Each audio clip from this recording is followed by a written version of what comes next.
Hi, hello. This is Vishwanath Reddy, your fisheries lecturer working at Government Junior College, Jemmikunta, Karimnagar District, Telangana. Now we are going to discuss vocational fisheries course, fisheries second year, paper third, reservoir fisheries and post harvest technology, unit 6, part 1, fish processing and preservation. Okay, okay. Let us discuss about fish processing and preservation. అంటే చేపలను process చేయడం, తర్వాత నిల్వ చేసేటటువంటి పద్ధతుల గురించి part 1లో మనం processing గురించి తెలుసుకోవడం జరుగుతూ ఉంది. ఓకే, పార్ట్ 1లో fish processing. The term fish processing refers to the process associated with fish and fish products between the time fish are catched or harvested and the time the final product is delivered to the customer. ఇక్కడ చూసినట్లయితే fish processing అనే పదం చేపను పట్టుకున్న సమయంలో లేదా పండించే సమయంలో మరియు తుది ఉత్పత్తులు వినియోగదారునికి అందించే సమయంలో మధ్య చేపలు మరియు చేప ఉప ఉత్పత్తులకు సంబంధం తెలియజేయడాన్ని మనం ఫిష్ ప్రాసెసింగ్ అంటాము. ఓకే, ఒకసారి ఇంట్రొడక్షన్ చూద్దాం. In some places more fish is catch at time than can be consumed. Methods are used in keeping the surplus fish is good condition for later consumption. Again, fishermen sometimes cannot return to their villages promptly with fresh fish they have catch, and it will be of value to them to know how to process primary process and preserve secondary process their catch by the simple means. It is also necessary to transport fish to target market or factories while it is in good quality.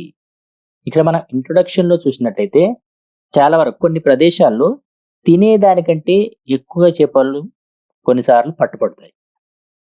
Okay, మిగిలిన చేపలను తర్వాత వినియోగం కోసం మంచి స్థితిలో ఉంచడానికి కొన్ని పద్ధతులను ఉపయోగిస్తూ ఉంటారు. అయితే మళ్ళీ మత్స్యకారులు కొన్నిసార్లు వారు పట్టుకున్నటువంటి తాజా చేపలతో వెంటనే తమ గ్రామాలకు తిరిగి వెళ్ళలేరు, ఎందుకంటే వెళ్ళేందుకు ఆస్కారం కూడా ఉండకపోవచ్చు.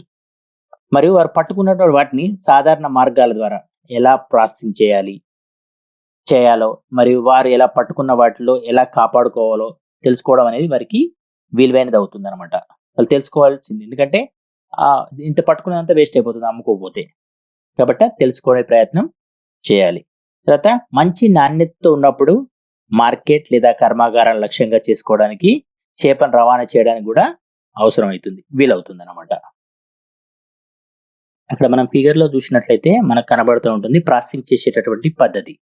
అంటే మార్కెట్ లోకి ఏ విధంగా తీసుకెళ్లాలి, మనం అదే అక్కడ చూసినట్లయితే మంచులో తర్వాత ఐస్ గడ్డలు వేసుకుంటూ తర్వాత ప్రాసెసింగ్ చేసేటటువంటి అన్ని అంతరంగ భాగాలను తీసేయడం మనకు అక్కడ పిక్చర్ లో కనబడతా ఉందని. ఇక్కడ పిక్చర్ లో చూసినట్టయితే మనకు స్పష్టంగా కనబడుతూ ఉంది. అంటే అతను క్లీన్ చేసేటటువంటి విధానం, క్లీన్ చేసిన తర్వాత అది ప్రిజర్వ్ చేసేటటువంటి పద్ధతులు మనకు కనబడుతూ ఉంది. Next, throat should be cut and gill and entirely are remove. Cleaned fish first be put in plastic bags and then ice to prevent contamination. Hands, working areas, gutting boards, knives and other utensils should be properly cleaned with water and soaps. ఇక్కడ మనం చూసినట్లయితే first one చూసినట్లయితే throat అంటే గొంతును కోసి మొప్పలు మరియు దాని యొక్క అంతరంగ భాగాలను తొలగించడం. తర్వాత క్లీన్డ్ అంటే శుభ్రపరిచినటువంటి చేపలను ప్లాస్టిక్ బ్యాగులో ఐస్ ముక్కలతో ఉంచి నింపడం. తర్వాత నెక్స్ట్ చూసినట్లయితే కాలుష్యాన్ని నివారించడానికి ఆ చేతులను, ఆ పని ప్రదేశాలను అక్కడ ఏదైతే ప్రాసెసింగ్ జరుగుతుందో అక్కడ పని ప్రదేశాలను, తర్వాత కట్టింగ్ జరిగినటువంటి గిల్స్, ఆ కత్తులు కానీ మరి ఇతర ప్రాంతాల్లో నీరు మరియు సబ్బులతోటి శుభ్రంగా కడగాలి. ఆ శుభ్రంగా కడిగినట్లయితే మనం అక్కడ ఎలాంటి కాలుష్యం లేకుండా అక్కడ నీట్గా ఉంటుంది. చేపలు అనేది తొందరగా పాడు కాకుండా ఉండే అవకాశం మనకు కనిపిస్తూ ఉంటుంది. Okay, preliminary processing of fresh water fish as usually consist of the following steps. ఒకసారి మనం చూసినట్లయితే చేపను ఏ విధంగా మనం తీసుకొని శుభ్రపరచాలనే విషయాన్ని ఒకసారి ఫిగర్ రూపంలో చూసినట్లయితే మనకు 1 2 3 4 5 6 రూపంలో మనకు కనబడుతూ ఉంటుంది. అందులో చూసినట్లయితే major forms of pre processed fish. First whole మొత్తం ఫిష్ అంటే మొత్తం చేప ఫస్ట్ భాగంలో కనబడుతుంది. సెకండ్ వన్ తల లేకుండా ఉండేటటువంటిది అంటే గట్టెడ్ ఫిష్ వితౌట్ హెడ్ తోటి కనబడుతూ ఉంటుంది.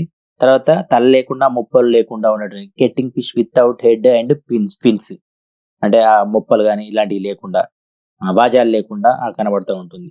Next sliced whole with after deheading and evisceration. ఇక్కడ చూసినట్టు ముక్కలుగా చేసినటువంటి చేపలను చిరచ్ఛేదనం చేయడం, ఆ తర్వాత ముక్కలుగా కట్ చేయడం అది చేసినటువంటిది. తర్వాత పిల్లెట్స్ విత్ రిబ్స్ అండ్ ఇట్లా అంటే దాని యొక్క వాజాలను, తర్వాత అక్కడ ఉన్నటువంటి మొప్పలను, తర్వాత ఇక్కడ ఉన్నటువంటి పుచ్చవాజాలను ఇవన్నింటిని తొలగించడం. తర్వాత లాస్ట్ లో చూసినట్లయితే మీద చర్మాన్ని filleted without ribs with or without the skin అంటే స్కిన్ దాని యొక్క చేప యొక్క చర్మం అంటే పులుసులు ఉండేటువంటి భాగాన్ని మొత్తం కూడా తీసివేయడం. ఈ విధంగా మామూలుగా తక్కువ చేపలు దొరికినప్పుడు మనకు అందుబాటులో ఉన్నటువంటి దాన్ని ఉపయోగించుకుంటూ చేసేటటువంటి పద్ధతులుగా వీటిని చెప్పడం జరుగుతుంది. అందుకే ఫిగర్ రూపంలో ఇక్కడ చూపించడం జరిగింది. ఓకే, మనం ఫిష్ ప్రాసెసింగ్ లో చూసినట్లయితే అసలు ఫస్ట్ మనం ఫిష్ ను ఏ విధంగా అది తాజాదనంగా ఉందనే విషయాన్ని తెలుసుకోవడానికి ప్రయత్నం చేసినట్లయితే ఫ్రెష్నెస్ ఆఫ్ ఫిష్ అంటే ఆ చేప ఫ్రెష్ గా ఉంది ఇప్పుడే పట్టిరు అని తెలుసుకోవడం ఎలా అంటే చనిపోయింది అప్పుడే, కానీ ఎప్పుడు ఎట్లా గుర్తించాలి అని చెప్పేసి చూసినట్లయితే freshness is as usual judged in the trade entirely by appearance, odour and texture of the raw fish. Hence, assignment depending upon the senses, those to look for the freshness of fish are the general appearance of fish, including that of the eyes, fins, gills, surface and scales, and the firmness or softness of the fish. ఇక్కడ చేప తాజాదనంగా ఉందా, చేప ఇప్పుడే ఒక గంట క్రితం చనిపోయిందా లేకపోతే ఒక 10 గంటల క్రితం చనిపోయిందా అని తెలుసుకోవడానికి మనం చేపల యొక్క తాజాదాన్ని ఏ విధంగా చూస్తామంటే అది సాధారణంగా చేప స్వరూపం చూడగానే బాడీ స్ట్రక్చర్, తర్వాత వాసన అంటే స్మెల్ ఏమైనా వస్తుందా, మరియు ఆకృతి అది చూడగానే మామూలు ఫిష్ అయితే అప్పుడే చనిపోయినా కూడా ఎటన్నా కూడా వంగుతుపోతుంటుంది. లేదనుకోండి చనిపోయిన 4-5 గంటలు చూసినట్లయితే ఒక దిక్కు వంగి పాలిపోయినట్టు కనబడుతూ ఉంటుంది. తర్వాత ఈ విధంగా దాన్ని బట్టి మనం నిర్ణయించడం జరుగుతూ ఉంటుంది ఫ్రెష్ ఫిషా లేదా అనేది. ఇది కాకుండా ఇంకా చూసినట్లయితే మనం ఆ ఇంద్రియాల ఆధారంగా కూడా అంచనా వేయడం జరుగుతూ ఉంటుంది. తర్వాత చేపల తాజాదనం గుర్తించడానికి మనం జనరల్ గా వాటి అపియరెన్స్ అంటే ఉండేటటువంటి విధానం, కనబడేటటువంటి విధానం చూడగానే ఓకే సూపర్ అని చెప్పేసే విధంగా ఉండాలి.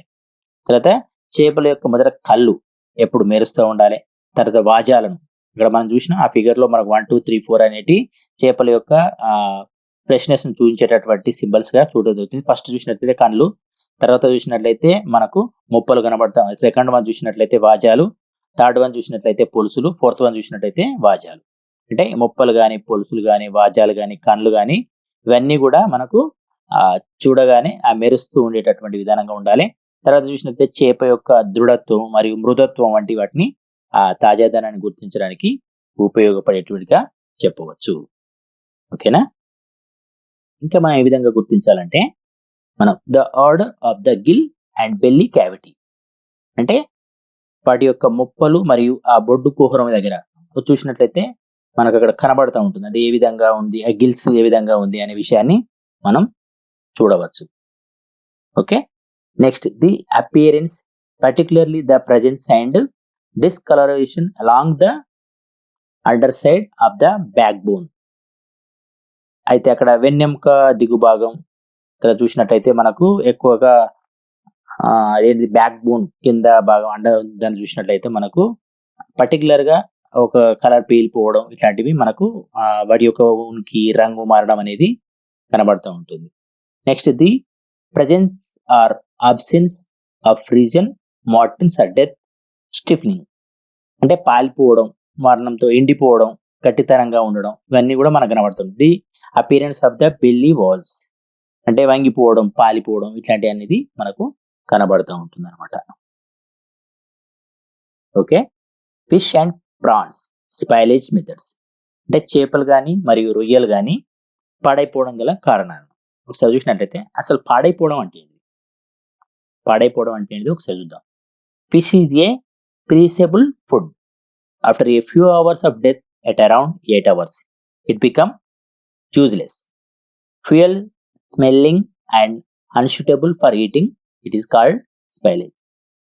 ఇక్కడ అంటే ఖరాబ్ అయిపోవడం అంటే పాడైపోవడం అనే విషయాన్ని మనం అబ్జర్వ్ చేసినట్లయితే ఫస్ట్ చేపల యొక్క ఫుడ్ అనేది ప్రిసిబుల్ అంటే అరుదైన ఆహారం, ఎప్పుడు పడితే అప్పుడే దొరకదు. చికెన్ అయింది అనుకోండి, మనం పోయిందంటే షాప్కి వెళ్ళిందంటే అక్కడ దొరుకుతుంది. కానీ చేపలు ఆ పట్టేటప్పుడు మాత్రమే మనం ఆ రోజు కొనడం జరుగుతుంది. కాబట్టి అది అరుదైన ఆహారంగా చెప్పవచ్చు.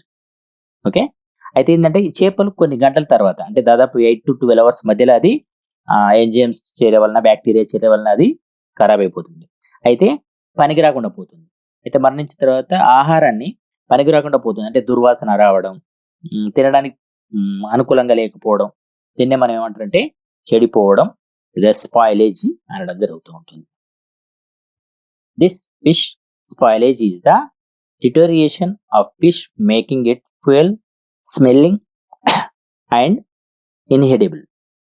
Preservation is the storage of the fish and fish products without decay and fit for human consumption. ఇక్కడ మనం చూసినట్లయితే చేపలు చెడిపోవడం అంటే చేపల క్షీణత, దుర్వాసన రావడం, తినదగినగా లేకపోవడం ఇవన్నీ కూడా మనం స్పైలేజ్ కిందకి వస్తుంది. అయితే నిల్వ చేయడం వలన చేప ఉత్పత్తులను క్షీణింపకుండా ఉంటుంది. మానవ వినియోగానికి సంరక్షణ కల్పించడానికి ఇది ఉపయోగపడుతుంది. అయితే చెడుపు రకాల్లో చూసినట్లయితే అది మెకానికల్ స్పైలేజ్ చూసినట్లయితే మనకు యాంత్రికీకరణ, తర్వాత కేర్లెస్ హ్యాండ్లింగ్ కెన్ రిజల్ట్ అంటే మనం తగు జాగ్రత్తలు తీసుకోకుండా కేర్లెస్ చేసినట్లయితే రిజల్ట్ ఏ విధంగా ఉంటుంది, తగు విధంగా నిల్వ చేయనట్లయితే ఫలితం ఏ విధంగా ఉంటుంది చూసినట్లయితే. తర్వాత bruised flesh the darkening the causes but bruised blood vessels అంటే గాయపడినటువంటి మాంసం రక్తనాళాలు చిట్టడం వలన రక్తం నల్లబడిపోవడం. తర్వాత darkening the causes of bruised vessel అంటే రక్తనాళాలు చిట్టడం వలన డార్కింగ్ నల్లబడిపోవడం అనేది జరుగుతూ ఉంటుంది.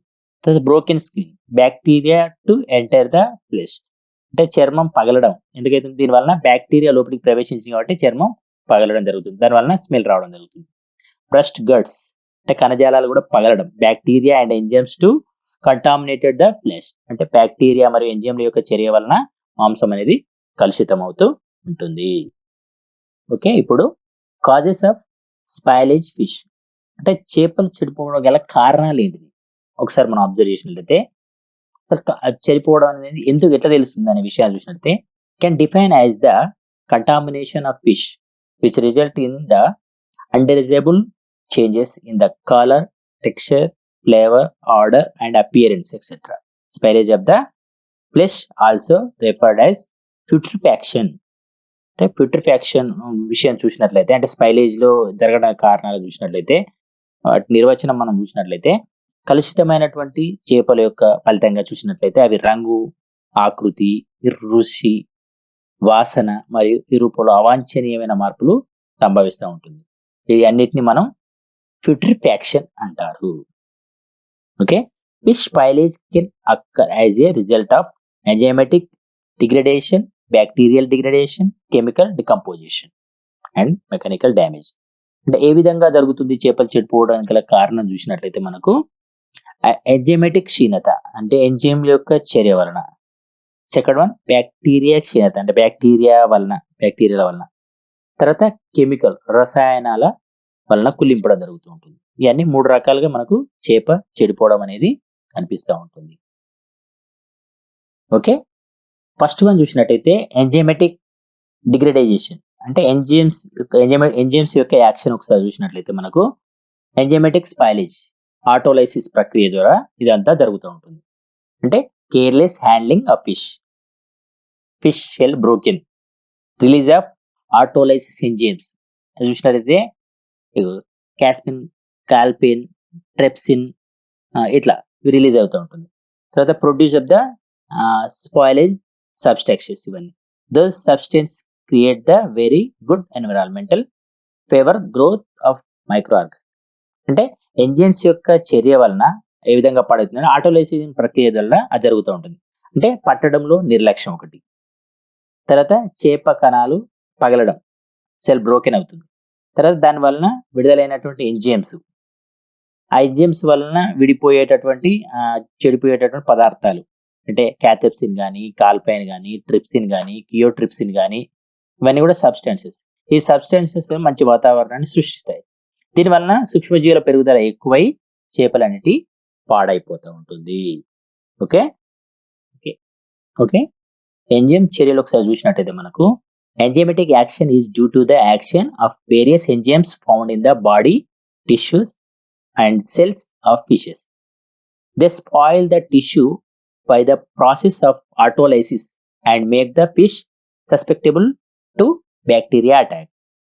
Protease, for example, can digest mussels proteins of the fish, catalyze the gill spoilage, and ATP or brings about the complete disappearance of ATP from mussels tissues in 6 to 8 hours.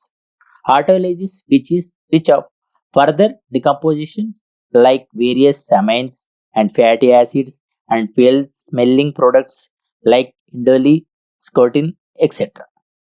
ఇక్కడ మనం చూసినట్లయితే enzymatic చర్యలను చూసినట్లయితే వివిధ రకాల enzymes వలన దేహంలో కణాలు కణజాలాల్లో చర్యలు మొదలవుతాయి. ఓకే, ఆ కణాలు కణజాలాల్లో ఆటోలైసిస్ చర్య వలన పాడవడము, మరి బ్యాక్టీరియా అంటుకోవడం ఇలాంటివన్నీ జరుగుతూ ఉంటుంది. ఉదాహరణ చూసినట్లయితే మనం ప్రోటీలేజ్ చేపల ఉత్ప్రేరకంలోని కండరాలను ఆ ప్రోటీన్లను జీర్ణం చేసుకోగలదు. ఆ గిల్స్ చెడిపోవడం, ఏటీపీ 6 to 8 అవర్స్ 6 నుంచి 8 గంటల్లో కండరాలు కణజాలంలో ఉన్న ఏటీపీ పూర్తిగా అదృశ్యమైపోతాయి. తద్వారా ఆటోలైసిస్తో కుళ్ళిపోవడం అనేది, ఆ తర్వాత అమైనో ఆమ్లాలు, కొవ్వు ఆమ్లాలు వీటి వలన ఏమవుతుందంటే దుర్వాసన అనేది రావడం జరుగుతూ ఉంటుంది. ఈ ప్రాసెస్ మనం చూసినట్లయితే మజిల్స్ నుంచి అక్కడ మనకు ఏటీపీలు అనేది మాయం కావడం జరుగుతూ ఉంటుంది. ఓకే, దీనివల్ల మనకు చేప ఆ వాసన రావడం, కుళ్ళిపోయిన వాసన రావడం అనేది స్టార్ట్ అవుతూ ఉంటుంది. ఓకే, మనం సెకండ్ వన్ చూసినట్లయితే ఫస్ట్ వన్ ఎంజైమ్స్ చర్య వలన, సెకండ్ చూసినట్లయితే బ్యాక్టీరియల్ యాక్షన్, బ్యాక్టీరియా డిగ్రేడేషన్. ఇక్కడ చూసినట్లయితే ప్రోటీన్లు, కార్బోహైడ్రేట్స్, ఫ్యాట్స్ ఈ మూడు కూడా విచ్ఛిన్నం చెందడం వలన చేప వాసన రావడం, కుళ్ళిపోవడం అనేది జరుగుతూ ఉంటుంది. ఇక్కడ చూసినట్లయితే ప్రోటీన్ డిగ్రేడేషన్ చూసినట్లయితే ప్రోటీన్, తర్వాత ప్రోటియోలైసిస్ చర్య వలన, ప్రోటియోలైసిస్ మైక్రో ఆర్గానిజం వలన అమైనో యాసిడ్స్ గా, అమైన్స్ గా, అమ్మోనియాగా, తర్వాత హైడ్రోజన్ సల్ఫైడ్ వెళ్ళిపోవడం. తర్వాత కార్బోహైడ్రేట్స్ చూసినట్లయితే కార్బోహైడ్రేట్స్ ఫర్మెంటేషన్ చూసినట్లయితే మైక్రో ఆర్గానిజంలో యాసిడ్స్, ఆల్కహాల్స్, గ్యాసెస్. ఫ్యాట్ చూసినట్లయితే ఫ్యాటీ యాసిడ్స్, గ్లిజరాల్ గా.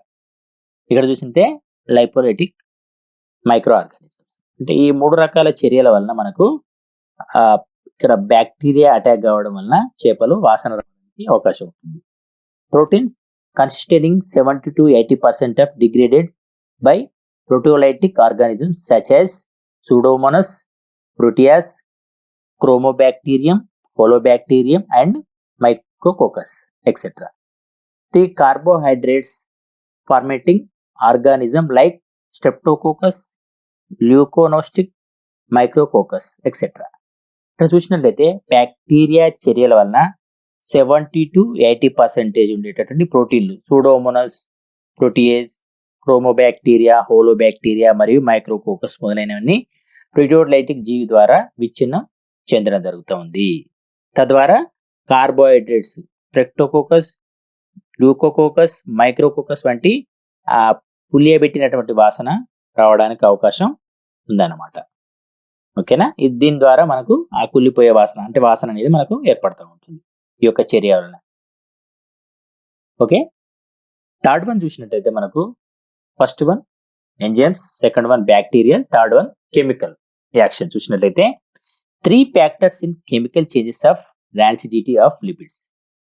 అంటే 3 రకాల కారణాలతోటి 3 రకాల చేంజెస్ అనేది 3 రకాలుగా కెమికల్ చేంజెస్ అనేది 3 రకాలుగా జరుగుతుంది. అందులో చూసినట్లయితే 1 lipid autolysis, enzymatic hydrolysis with fatty acids and glycerol as main product అన్నమాట. అంటే ఇక్కడ చూసినట్లయితే లిపిడ్ ఆటోలైసిస్ చూసినట్లయితే కొవ్వు ఆమ్లాలలో ఎంజైమాటిక్ జల విశ్లేషణ మరియు గ్లిజరాల్ ప్రధాన ఉత్పత్తిగా ఉంటుంది. తర్వాత చూసినట్లయితే ఆటో ఆక్సిడేషన్, ఆక్సిజన్ తో ఆటో ఆక్సికరణ lipids, the reaction of unsaturated lipid with oxygen, అంటే ఆక్సిజన్ తో ఆటో ఆక్సికరణ lipids.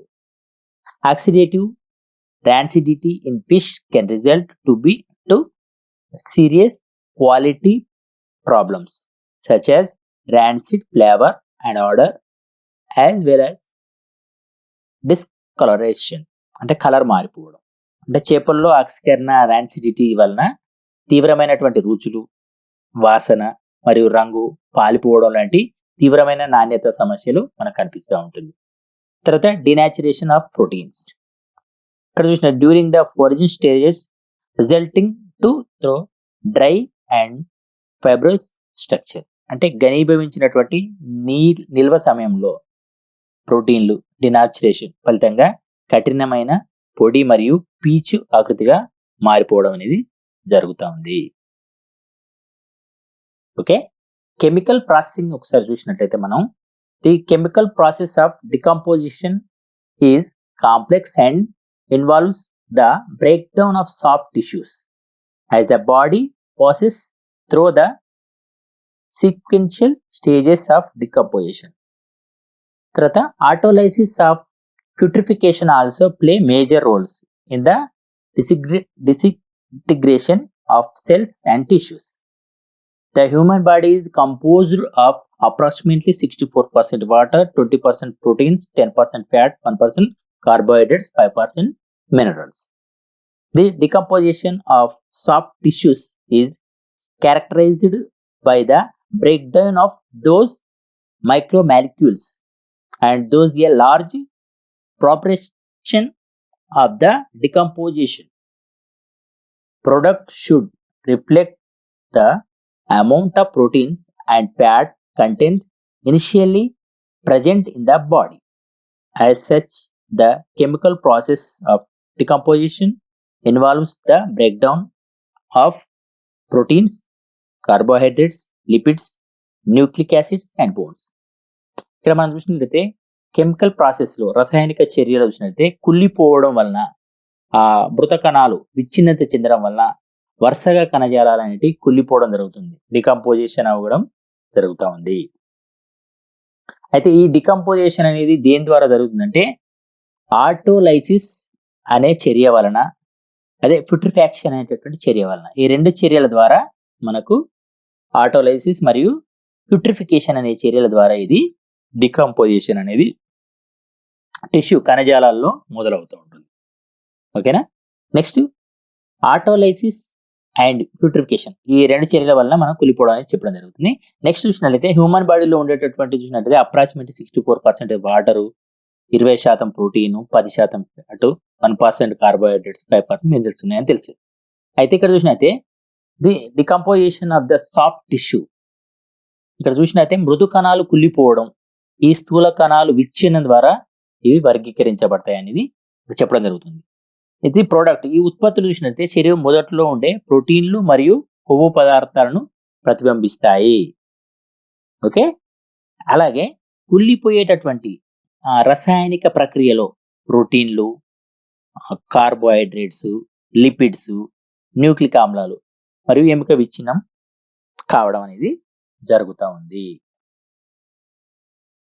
Okay, processing of fish and prawns చూస్తే హ్యాండ్లింగ్ ద క్యాచ్, ఏ విధంగా పట్టుకుంటాం అనే విషయాన్ని ఒకసారి చూసినట్లయితే ఆ పట్టుకునే విధానంలో మనం first When fish are captured for commercial purpose, they need some pre-processing, so they can be delivered to the fish catch by a fishing vessels need handling, so they can be stored safely until the boat lands the fish on shore.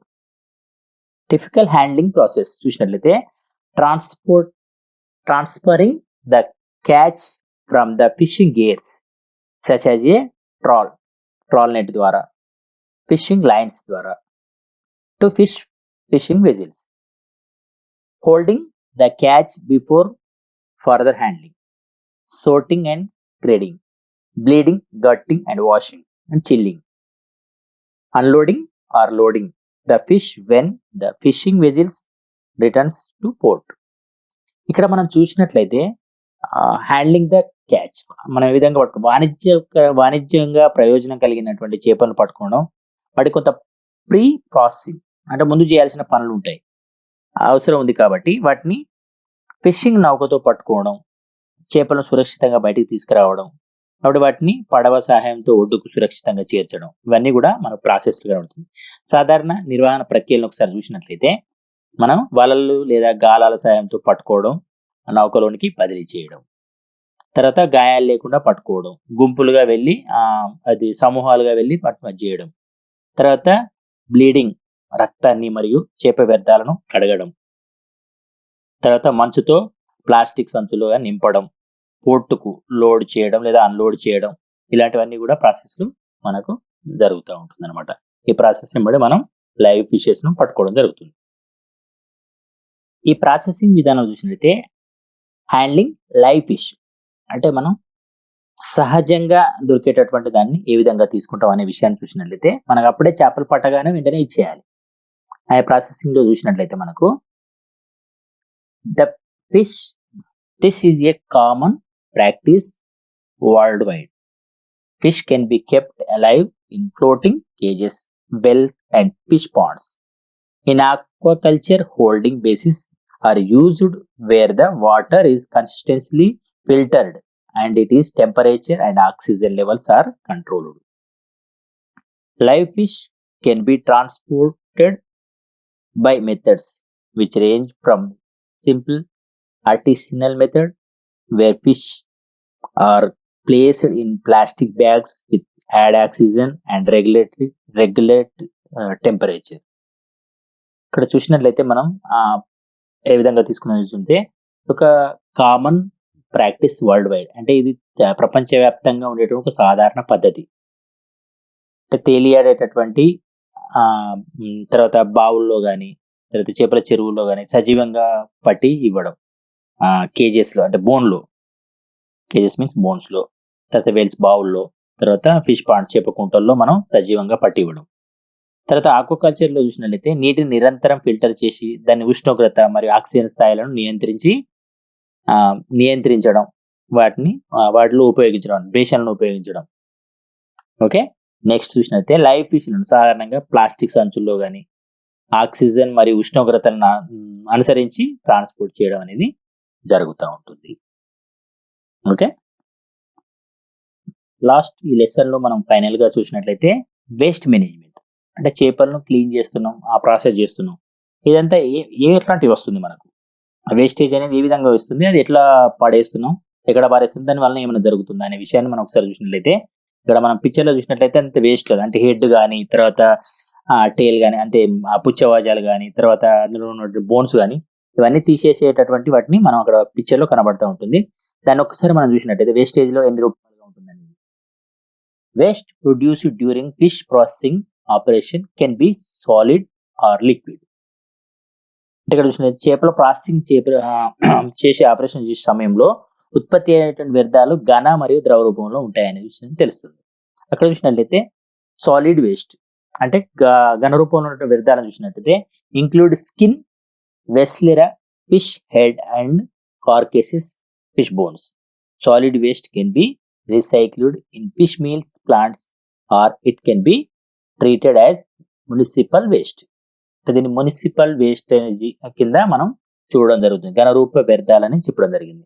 అంటే చర్మం కానీ చేప అంతరంగాలను కానీ మరియు gills తర్వాత పులుసులు ఇవన్నీ కూడా మనకు ఘనరూప వ్యర్థాలుగా చెప్పడం జరుగుతుంది. అంటే రీసైక్ల్డ్ మనం దాన్ని వాడడం అనేది ఆ మున్సిపల్ వేస్టేజ్ కిందకి దాన్ని ట్రీట్ చేయడం అనేది జరుగుతూ ఉంటుంది. నా సెకండ్ చూసినట్లయితే లిక్విడ్ వేస్ట్ ద్రవరూప వ్యర్థాలు include blood, water and brain from temporarily and should be discharges from washing and cleaning.